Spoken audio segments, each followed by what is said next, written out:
This morning, the title or the topic for my sermon is Shutting the Mouths of Lions. Shutting the mouths of lions. The sermon today is going to help you both on the short term and the long term vision you have for your life. Because we are going to go into the autobiography of one of the men of God in the Bible, whom God used greatly in his days. When I read that scripture the other time, the Bible says something. That is where I found my topic for today. Stop the mouths of lions. The Bible speaks of men like Gideon, like Barak, like Samson, Jephthah, David, Samuel, and all the prophets. That these men subdued kingdoms, they worked righteousness, obtained promises, and they stopped the mouths of lions. The name of Daniel is not mentioned here. But we know that it was during his time that God stopped the mouth of the lions. And that is going to bring us into his biography. Last Sunday we talked about Meshach, Shadrach, and Abednego. How God used them in captivity under the rule of Nebuchadnezzar, a wicked king. Now, at this time, in the days of Daniel, in the chapter we are considering today, chapter 6 of book of Daniel, Daniel was also part of the rulers under Nebuchadnezzar. But Daniel outlived Nebuchadnezzar and even his son. Now, the world power at this time was the Persian, Medo-Persia. They conquered Babylonian kingdom, and they are now in power. Again, Daniel was also a top-ranking officer, a captive from Judah. That's huge and significant. And may I say to us this morning that Daniel was never a preacher. He was a member of parliament. High-ranking officer. How did he do it? He lived in a corrupt society. How did he live a righteous life? Don't forget, we are considering how he shut the mouth of the lions. He didn't go to Bible schools. In fact, in their days, they don't have the old Bible. They only have scrolls, parchments of the Word of God. He probably had the scrolls of the book of Jeremiah.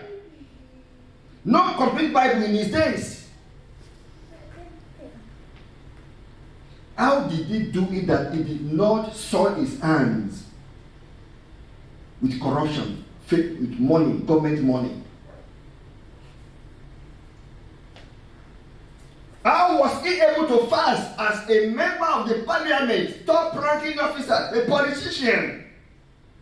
He fasted 21 days, and God revealed things to him, even things in the future yet that has yet to come to pass. God revealed to him about Antichrist, about the Messiah that will be born, about the end of the world, confirmed by the book of Revelation. In a strange land, not in Israel.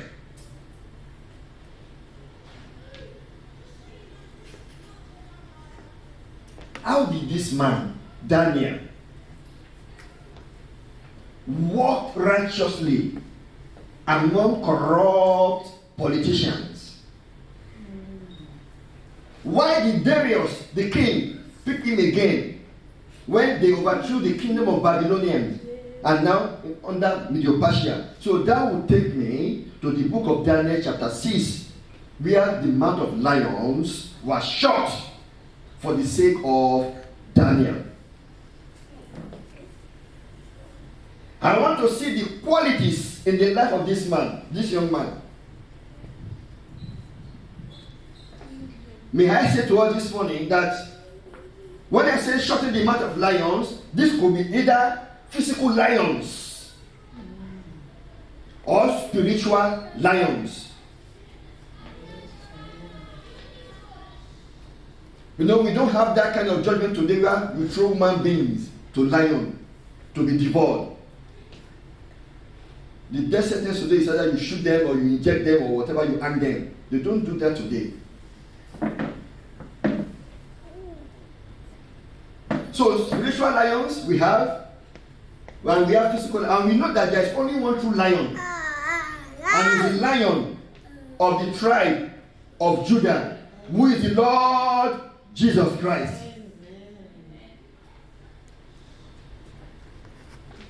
The Bible says that the devil walks to and fro, front and backward, right and left, looking for someone to devour.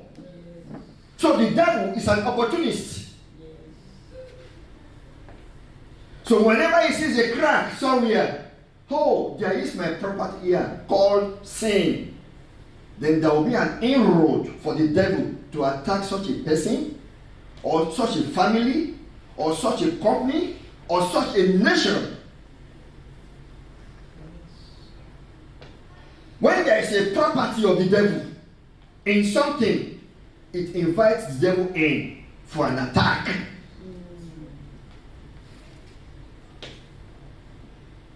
So I'm looking at the qualities in the life of this man, Daniel. Takes me to the book of Daniel chapter 6, and I'm considering number 1, the integrity of protect from the wicked ones. Daniel chapter 6 verses 1 to 2, and I read. It pleased Darius to set over the kingdom 120 princes. Let me stop there. Medo-Persia was the world power this time, and their kingdom extended as far as part of India, the whole of Middle East, part of North Africa, where you have Egypt today, Ethiopia, part of Sudan and Libya. They cover all those areas as a world power as at that time. So the king had 120 princes set over regions. And out of this 120 princes, there are 3 presidents. The king appointed 3 presidents over the 120 princes and said, we should be over the whole kingdom. And over this president, of whom Daniel was first, there were another 3 over this 120 people. And Daniel was one, that the prince might give account unto them, and the kingdom should have no damage. You see, I underline this word, this phrase, and the kingdom should have no damage. But Daniel came first among the 3. He was going actually to be vice president or vice or deputy prime minister among all the people ruling in that kingdom. Now, shutting the mouth of lions. How did Daniel do it? What were the qualities in him? See, I mentioned integrity here. And integrity is a big word which comprises hardworking, faithfulness, diligence, and being loyal. Said that the king should have no damage. So Daniel was highly diligent in his work. He was a man of integrity. When Daniel says no, it's no. When Daniel says yes, it's yes. So when Daniel, whenever he sees any corruption, say this is corrupting, stop it. We will not do this thing. He was actually protecting the king, that the king should have no damage. So when they were making policies, they were making the laws, Daniel was outstanding, because all the godly laws and how to protect the king, how to set rulers over the provinces, he was assisting the king to do the right thing. Whereas all these other people, 120 satraps and the 2 other presidents, they were there to embezzle money. They were self-centered, looking after their own thing only, not about the kingdom and not about the interest of God. And it appears Daniel was standing on their way. Daniel chapter 6 verses 4 to 6. They look for everything against Daniel. They found none. They were trying to implicate him. They were trying to find fault. Nothing. And they said, we are going to catch him by the law of his God. We know this one, this is a man of prayer. I will speak about that later. But I'm speaking about integrity now. For a group of people to come together to manipulate the king and make an edit and sign it, that one is huge. These people, they have tried Daniel 4 to 6. They couldn't get him. To get to the stage of let that person be thrown to the lion's den. That which it means they have tried all other methods. They couldn't get Daniel. They may have put poison in his tea and it didn't work. Maybe they put charm on his seat in the parliament. It didn't work. They try to inflate projects. When you have about 1,000 pages of project, we are going to build a dam in Egypt. We are going to erect structure in around Babylon. All sorts of good projects. We need so men. We need this material. As at that time, they have writings. So if you have about 1,000 pages, for corrupt politicians, they will just put something in between. Because if you want to go to parliament tomorrow and you receive 1,000 pages tonight, how do you want to read everything? And you are going to sign. You will just say, let me read the summary, and you just sign. Whereas they might have put something crazy in there just to implicate Daniel. But this man was diligent. He will not append his signature until anything did not read carefully.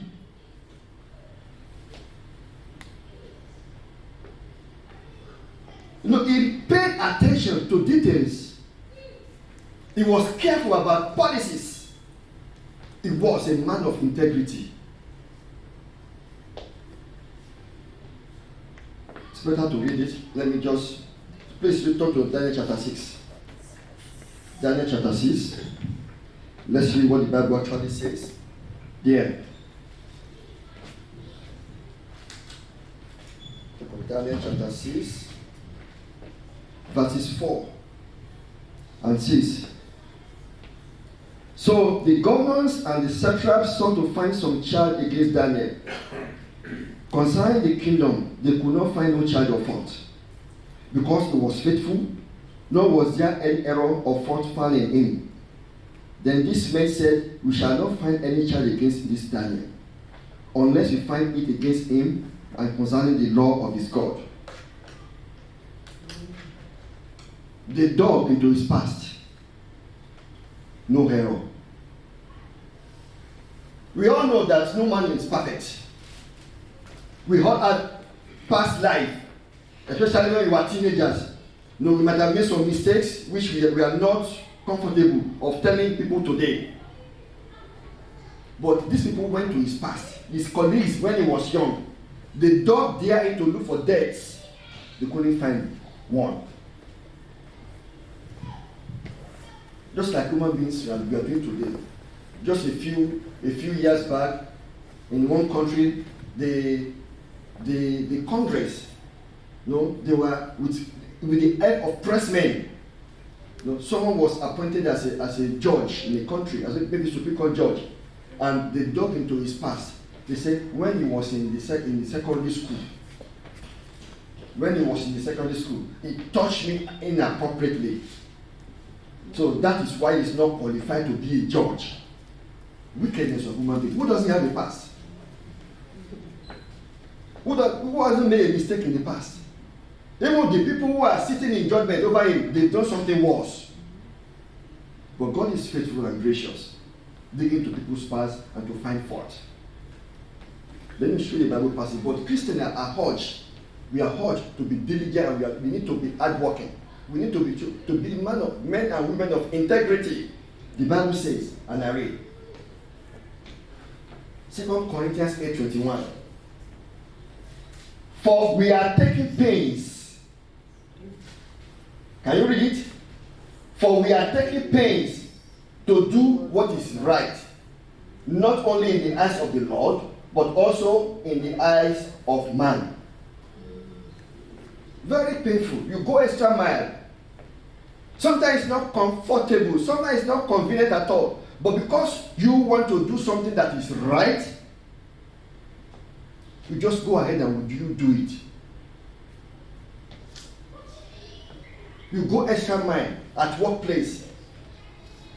You know the kind of people you are working with. And when problem comes, they want to pass the ball, push the ball to someone else. Take pains. You take pains to do what is right. That is integrity. So other people, they are not doing. I'm not also going to do it. You are different from the world. We live in this world, but we are not of the world. Our kingdom is of God. We belong to the kingdom of the Lord Jesus Christ. Don't follow the multitude to do evil. Even if they are not doing the right thing, you do the right. If they are not doing the right thing, you do the right thing yourself. He said, we take pains. It's very painful. It takes time. It takes effort. It takes energy. But we just take the pains to do the right thing, not only in the eyes of the Lord, but also before human beings, they will see what you have been doing. That this man, you can't find fault with him. He's doing the right thing. Sometimes something happened in the previous week of work. One job was very urgent. I've been pursuing this job, asking this person to do it for me quickly, but he wouldn't until the job was about to get late. So someone now sent email to the general manager, to all the managers, directly to me to explain why this job is going to get late. That's a great implication now. And thank God I have my emails. Emails don't lie. So all the emails I sent to this person in another department, I listed all the emails, all the conversation as discussed over a period of 2 months, and I attached it to my email as an evidence. You know what happened? The manager of this person was not happy with me at all, because I just exposed the whole thing. They were trying to implicate me that, why did you do your job? I said, look at me, evidence. 2 months, over a period of 2 months. Email of this day, as said, as discussed, he said this, he said we need to dispatch this day, we need to finish this day, and nothing has been done by somebody else or someone else. The manager of that guy was hostile to me, he wasn't happy, and when I do jobs, it was just hostile. You think you are the only one that you have job here, we have some other engineers here, and you. I didn't say a word, but I had a revelation. During that period, and as I was going into his office, and I saw a huge lion dead by his door into the workshop. I saw that. As I was walking and I saw flies flying. What is lion doing here? A dead lion. I was wondering, what does the meaning of this dream? Lion in the workplace, in the metro area, dead. Later I got the revelation that you shot the matter. Even you did not shot, you killed the lions. It was about to be blown out of proportion against me, but the way I set everything right, I did everything in details. I just killed it. The lion is dead. And the man wasn't happy that I cut them all. Because the big bosses were all copied here. Because of my time, let me go on. Go read the second one. All the rest. Second point: an excellent spirit makes a way and preserves life. The Bible said in chapter 6, verse 3. Then this Daniel was preferred above the president and princes because an excellent spirit was in him. The king thought to set him over the whole realm. The excellent spirit is the spirit of the living God. The excellent spirit is the Holy Spirit. It is the spirit of understanding, wisdom, and knowledge. In the Old Testament, the Holy Spirit used to come upon them to do a task, then after it, then leave again. But we are different today. Under the new covenant, Jesus Christ has died for the sins of the world, and he has given us the Holy Spirit, who is currently residing on the inside of believers. The Spirit of truth that reveals every secret, that knows all things. An excellent spirit was in him. This is his Holy Spirit that brings success, that brings breakthrough, that breaks every yoke, that stops the mouth of the lions. The Holy Spirit. He is in you now. He may have been talking to you, but you ignore him. He may have been leading you, maybe you don't even know how to perceive his language. He may have been talking to you, trying to guide you, but you may have ignored him. Because we allow what we see in the physical world to dictate what we do every day. Most people are not spiritual minded, but they are just physical minded. What we see, what we can touch, what we can hear, the news media, all this, all that. Whereas the Holy Spirit, the Spirit of the living God, lives and resides in us. He's trying to help us, but we just ignore him. Amen. You know what? Without the Holy Spirit, no human being is able to face Satan. Without the Holy Spirit, no human being, no, Satan has been around from the inception of the world when he deceived Adam and Eve. When human beings were still in cave, when there was no dress, when there was no electricity, when people were hunting animals with maybe stones, when there were no weapons or instruments, people were using rock as weapon, a sharp rock, to kill or to slaughter an animal. When there was no steel, the devil has been around.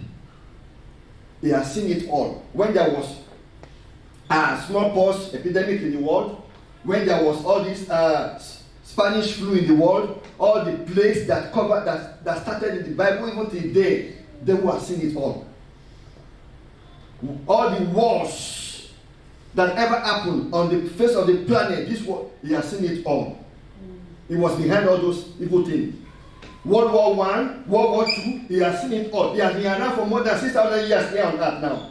So you have less than 100 years. You can't face him unless God is in you. And he has been defeated. Anyway, devil has been defeated. So you can't go in your own strength. I have intelligence, I have power, I have wisdom, I want to face the devil. Oh, you are joking. But we thank God because of the Holy Spirit. The Spirit of excellence, and which God has released upon his children. The Bible says, by strength shall no man prevail. We haven't seen that person that will want to prevail by his own power, by his own wisdom. It's by the Spirit of the Lord. Now, some of us will say, I have problems, I have this thing. When you listen to the Holy Spirit, He will lead you. Especially in the wisdom, in the understanding, in the knowledge. When you understanding answer the question why, knowledge answer the question what. Wisdom answer the question, how? For example, you are in your workplace and you have problem with your boss in the office. And the question you ask, why did you have problem with your boss in the office? Because of what you said, through gossiping. That answers the question, understanding.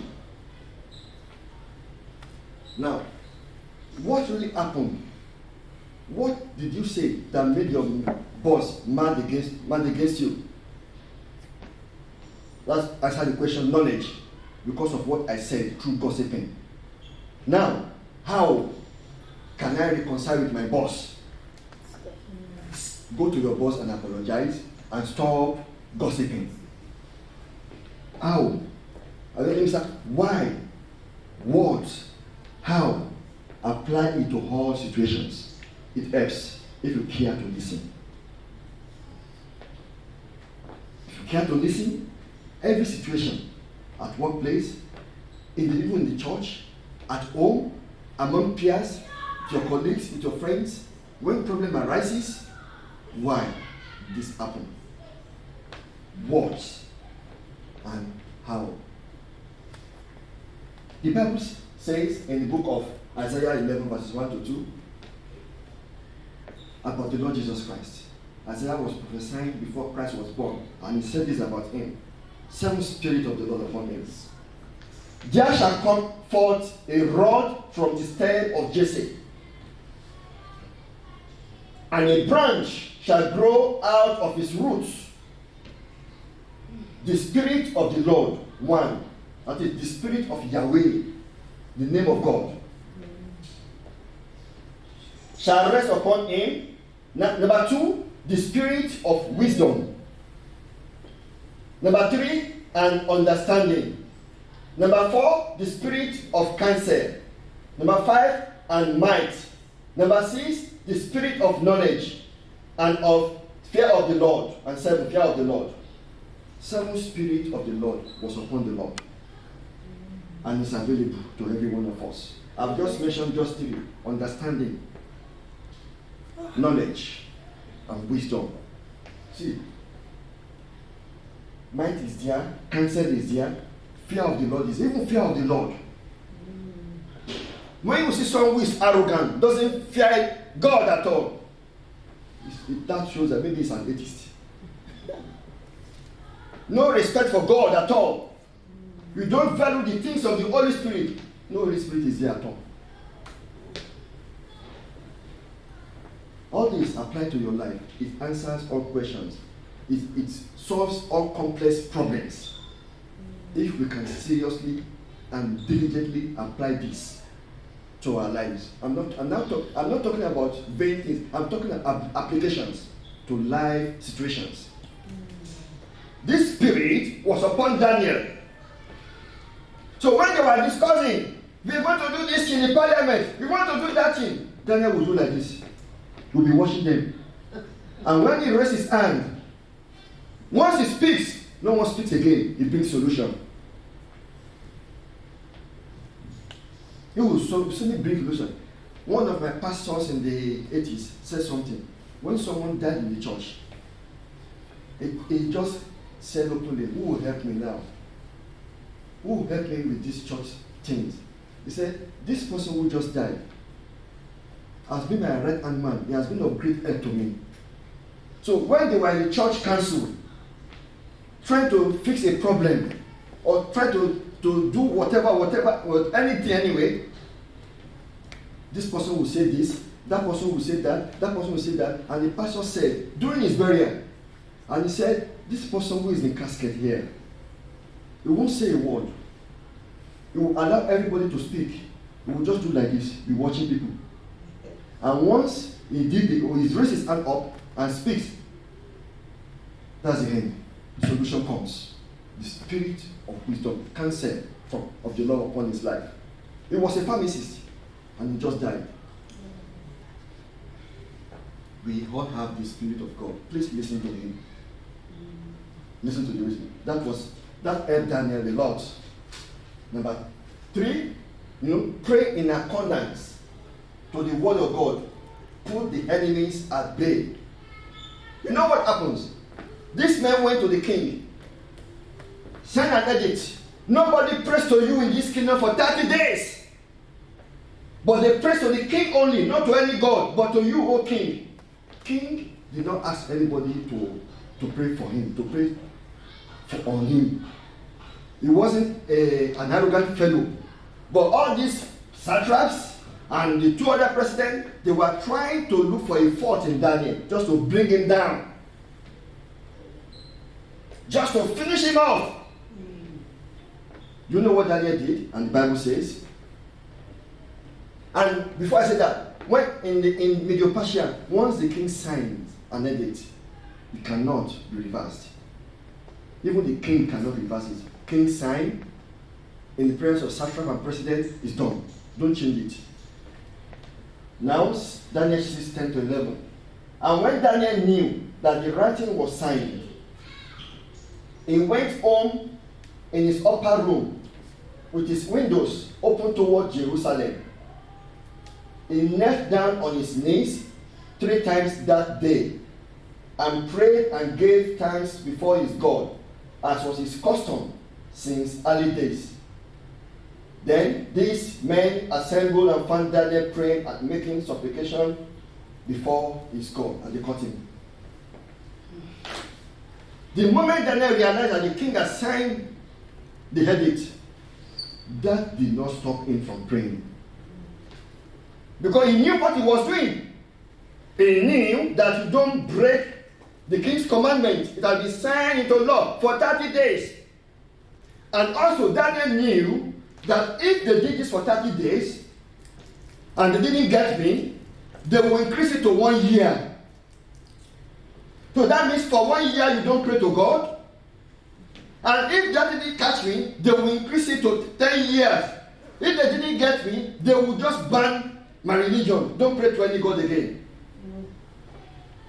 No, he was courageous. He was bold. He didn't allow what they did to affect his relationship with God. So God comes first in his life. Now, if you want to set priority right, God first. Number 2, your spouse and children. Number 3, your work or ministry. That is the right order. In all things, God comes first. Number 2, your spouse, you need to work together. 3, your children, together with your children. That comes after the work or ministry. But we set the priority in the wrong way. Human beings. Work comes first. Family second. God last. That's what we do. People don't find time for God again. They don't simply care. They don't know fear of God, nothing. But if God helped Daniel, that God is going to help you too. He delivered that. So Daniel knew what he was doing. He said, I will not allow what these guys are doing to get me. No. And not only that, the Bible says he opened his window toward Jerusalem. That is why I say you pray in line with the word of God. Temple was located in Jerusalem on the top of the hill. What was Daniel doing? Daniel was aligning with the prayer of Solomon. When the temple was dedicated, King Solomon prayed a long prayer. And one of his prayer points on that day was this. In Daniel, in 1 Kings chapter 8, 46-50, he said a lot of things. We don't have time to read the whole thing, but let us just read verse 48. And when they return to you with all their heart and with all their soul in the land of their enemies, who led them away captive, and pray to you toward their land which you gave to their fathers, the city which you have chosen, and the temple which I have built for your name. You can read the whole chapter about prayer of Solomon. Say, even if we disobey God and God allowed the enemy to conquer us, But anywhere we find ourselves on the face of the planet, if we turn towards Jerusalem, towards the holy temple of God, if we pray, God, hear from heaven. That was what Daniel was doing. He aligned with the prayer of Solomon. He knew the word of God. He knew what the Bible says. That once, today we don't need to face Jerusalem. God is everywhere. And God is even living on the inside of us. We don't have to do all this today because Jesus Christ died on the cross for us. Even if you are on underground, pray to Him, He's there. If you are in the sky, He's there. Anywhere in this world, Christ is everywhere. So what I'm praying is that Daniel knew the word of God and he prayed 3 times a day. Please listen. A member of parliament, a top-ranking officer, was a very busy person. He was very busy with parliamentary work. And he still find time to pray to God 3 times, not 1, not 2, but 3 times a day, as was his custom. Most people cannot pray 5 minutes a day. Some at best 10 minutes a whole day. But someone who said Daniel prayer probably, one time prayer probably lasts about average of 1 hour or something about that, or about to be 1 hour. In the morning, in the afternoon, maybe when he had break, he used his lunch time for prayers. Morning prayer, afternoon prayer, night prayers. 3 times a day. And those men assembled, they were looking for him. And they saw him pray, and they went to the king. King was so displeased about it. Because he was a friend of the king. He was helping the king. King wasn't happy about his life. What did they do? The people manipulated the king to sign useless edict. He felt so sad that why did I just do it? This guy manipulated me. And he couldn't change the law. Daniel was thrown to the dens of lions. But God is in heaven, who sees all, who sees everything we are doing, and is able to deliver. So what am I saying all this morning? Be a man of prayer. Be a woman of prayer. Find time to read the word of God. Daniel aligned with the word of God. And even the Bible said that the book of Jeremiah in chapter 9 and chapter 10, actually chapter 9, verses 1 and 2. We remember the prophecy of Jeremiah that they will spend 70 years in captivity. And he began even to pray towards that. Don't forget, he didn't have the whole Bible. We have the old scriptures. Even on this phone, you put your app. The whole Bible is on this phone. App. Bible app. Yeah, the little things he had, the little scroll he had with him, he stood by it. He stood by the word of God. He held to the word of God. And he applied the word of God to his life and to his situation. And he was a man of prayer. We do not have any excuse. You have the whole Bible today. And this part of the world, nobody is stopping you from reading the Bible. I know if you are in the middle, it's very difficult to carry the Bible openly. But this is Australia. No one is pursuing you. No one is saying, oh, what are you carrying? The Bible is banned here. You are not in China where the Bible is banned. This is Australia.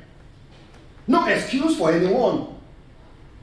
Daniel did that in a foreign land, in captivity. Right? And God honored him. And they cast him into the dens of lions. And God saved him. Last point. God can rescue on situation humanly impossible. God is there. And this is what God did. I will just read it. And 3 things I want to mention here. Number 1, they cast him into the den of lions. Number 2, a stone was brought and laid on the mouth of the den of the lions. Number 3, the king sealed it with his own signet ring and with the signet of his lords. The 3 impossible things. You don't go to lions den and come out alive. It's never written anywhere. It's never mentioned anywhere. But God can save from all things that is humanly impossible. God sent his angel go to shut the mouth of lions. Even if they had appetite before, they lost their appetite. And instead of seeing Daniel as a food, they saw him as a friend. He was even playing with them with confidence. because God shut the mouth of lion's mouth. And another thing that made it so difficult is even if Daniel wanted to escape, there was a huge stone on the top of the mouth of the den. One man cannot roll a stone away. That made it even difficult. Maybe at night the lions were arrested and Daniel wanted to sneak out, to look for a way to sneak out. He couldn't do that. Stone was there. And to make it worse, this secret ring, this is what they did. They made a clay. And they plastered the mouth of the den with clay, and the king put his signet ring and imprinted there. Same thing with the signet of all his lords, put it there. So this thing to remain unchanged. If anybody breaks this, that person will go in to the lion's den. Impossible. 3 things made it impossible for the situation of Daniel to change. So now when the Bible is talking about they shut the mouth of lions, study his life properly. The life of Daniel. A man full of integrity. A man who said God first in my life. A man of prayer. A man who followed the word of God. A man who feared God more than human beings. You know, human beings fear human beings like themselves than God. We fear, sometimes we fear human beings like God than God. We will say, when someone says to us, this thing, you say yes, even though you know it's not comfortable for you. You know you are going to not to do it, you say yes. But for God, you know.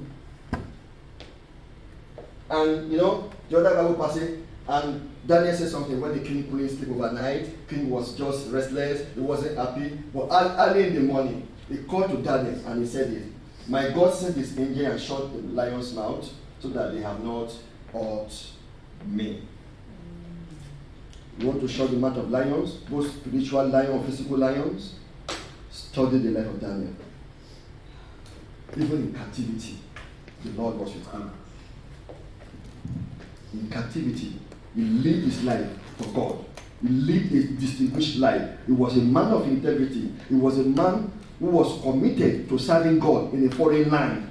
He didn't mingle with the things of the Medo-Persia. He didn't mingle with their sin. He wasn't a corrupt politician. He was a man of integrity. He was a man that was endowed with the spirit of the living God. And God helped him out. He was a man that prayed 3 times in a day. He was praying consistently, not 1 time or 2 times a week. Consistently, every day. A man given to prayer, and he studied the word of God. Even the little word he had, not the whole Bible. He stood by that thing and he lived by it. If you do all these things, no lion can devour you. Because God is just. God is in heaven and is just to help his children. And we thank God. Anyway, Christ has defeated the devil for us. He is a lion of the tribe of Judah. On the cross, Christ said, it is finished. So it's up to everybody, every one of us, to live our life for Jesus. And God will help in Jesus' name. Amen. Praise the name of Jesus. Hallelujah.